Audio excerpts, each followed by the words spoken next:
Hello everyone. So in my previous videos, you might have heard me say that my sister Claire, she is a nurse in Greater Manchester in the UK. And in her role as a nurse day to day, she works 12-hour shifts. She does a lot of night shifts as well. And she's constantly telling me stories about what it's like to be a nurse. Of course, I'm an English teacher. I don't really know what it's like on the ground, so to speak, as a nurse, as a doctor, as a medical professional. And what she tells me is when she's working in A&E, in the accident and emergency department, as you would expect from TV programs, from everything else, and obviously from what she tells me, it's constantly go, go, go the whole time. You're literally doing 200 things at the same time. A doctor is coming to you for this thing that he or she needs. A patient is screaming your name for this. Another nurse is asking for that. And a policeman's asking to speak to you about a problem patient. Before you know it, you've got so many things that you're dealing with. And that's why I've got a huge amount of respect for nurses, doctors, medical professionals. They're dealing with so many things in such a highly stressful situation.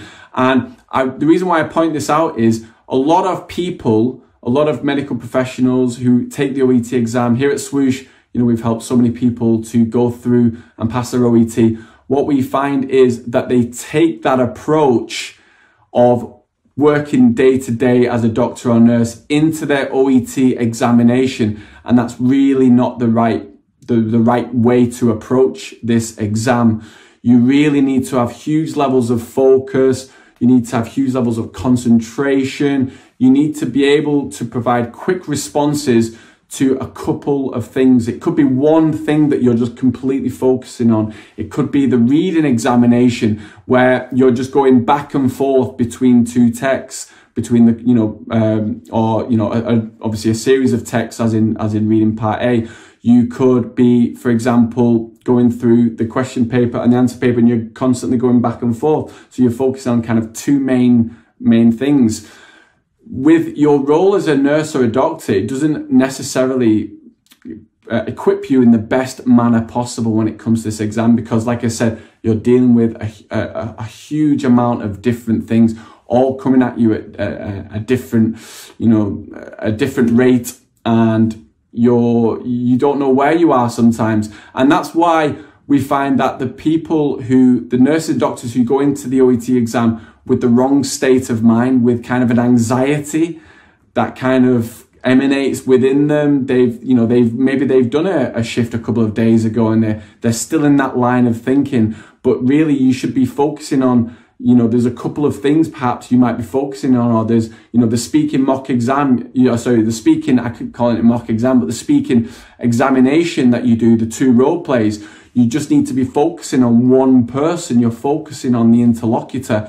You're not looking around at 100 other people asking you to help them. You're just focusing on that one person. You're actively listening to everything that they are saying in order for you to provide the best answers, the best support, the best guidance to what the interlocutor needs, who is playing the role of the carer or the patient, okay? So really that level of concentration, that focus, the quick responses that you need, focus on one thing, okay? Don't focus on 100 million other things that you do in your day-to-day role as a doctor, nurse, or medical professional. If you go in with that positive state of mind, just huge amounts of focus, and any successful person will tell you what got them to where they are now, whether they passed an exam, whether they got a promotion, their dream job, they built an amazing company or whatever.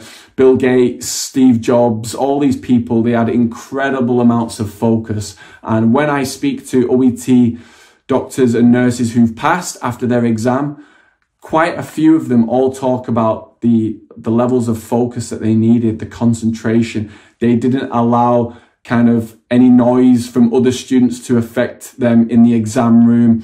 The fact that the listening recording wasn't good quality, that was outside of their control. They just focused on what they could control. So hopefully this video was helpful to you today. This is really a principle that you really need to get down. It's not necessarily a tip on how to you know, how to crack the reading part B section of the exam. It really underpins everything you do for the writing, the reading, the listening, and the speaking sections of the examination.